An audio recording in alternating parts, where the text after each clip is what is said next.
भावे कि जितेबाला गोटे घर पड़ जाऊँगी कि विभिन्न जगार एक्सीडेंट हो जीवन पाई करुण चित्कार करुवा लोक मान भितर भी जी दायित्व निर्वाह करिवारे भूल करुनी सी ही योद्धा। तेणु आपण माने जो दायित्व नवापाई आज सामना को आसी मु तो माननीय मुख्यमंत्री को आगे गोटे छोटिया अभियोग रखी जेहेतु मु पूरा हॉल को देखिली सुधांशु बाबू को पचारिली जे फायरमैन रे जेंडर डेस्परिटी कहीं झील मान को भी जोठी सैन्य विभाग रे नौसेना रे आकाश रे उड़ीवा पाई सबु जगार झील मान को सुजोग मिलानी।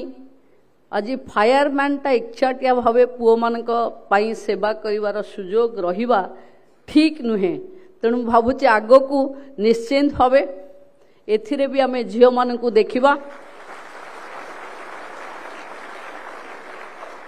पुणी थरे समस्त को उपमुख्यमंत्री भावे नुहे जड़े भौणी भावे मु जानी मोर थरे मु फायर मानकर गाड़ी रे बसी थी जो बात्यारे बन्यारे मो सामने गोटे साधारण डंगारे मोर किछि कार्यकर्ता जो माने प्रमुख कार्यकर्ता से माने रिलीफ नहीं कि जीवापाई बसी थिले।